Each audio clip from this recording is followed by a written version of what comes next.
Hello, how are you? I'm Burnley Cook, and I rebuild all sorts of mechanical instruments. Um, but I haven't done player pianos in a very long time, not since the 80s and early 90s.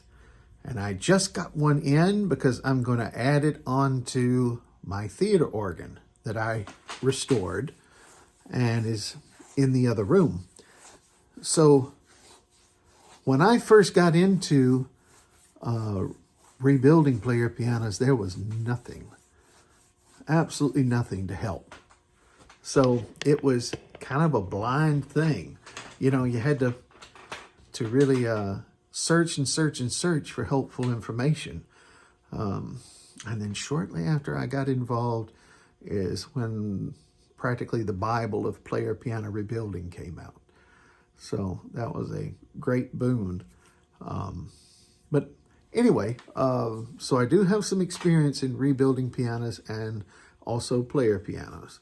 Like I said, I did it for years and then got old and fat and went on to being employed in other venues. So let me just tell you right now, you can do it. There is no great mystery to rebuilding a player piano and piano. There's none. If you have some mechanical aptitude and can follow directions and good hand-eye coordination, so to speak, you can do this.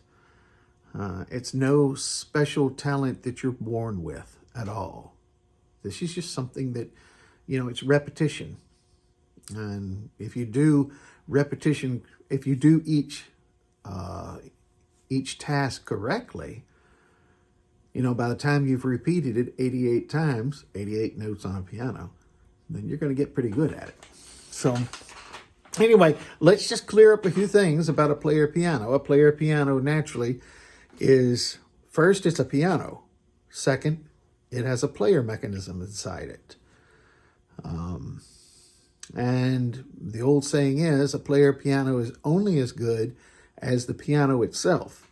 So we will be dealing with some piano work also, and not just the player system, because I want you to be very happy with your player piano when you get done with it. Second thing, it's a player action. And the player action, let's divide it into two parts.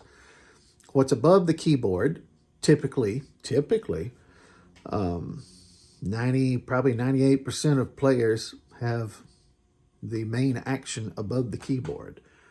That's called the stack and the head. It can collectively be called the stack.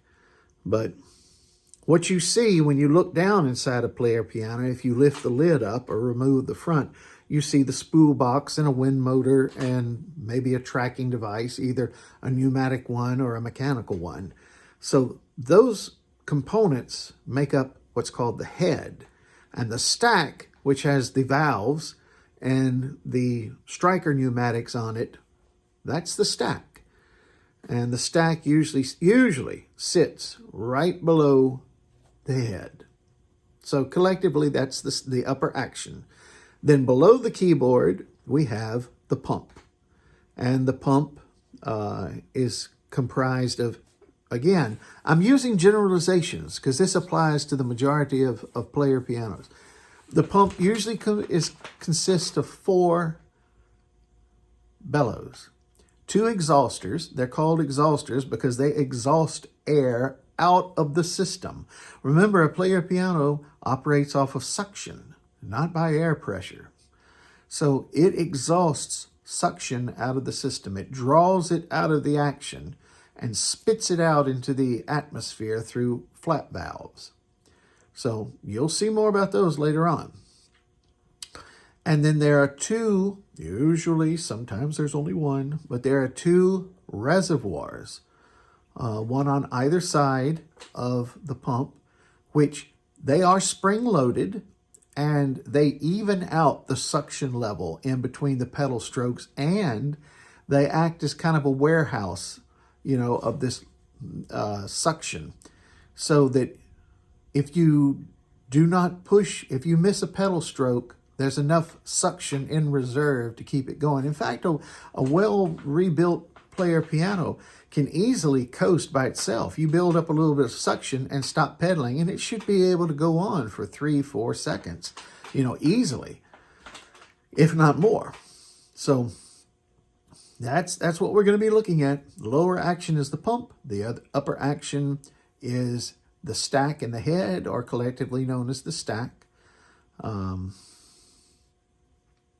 all that, makes up the player action. Now, there are auxiliary things.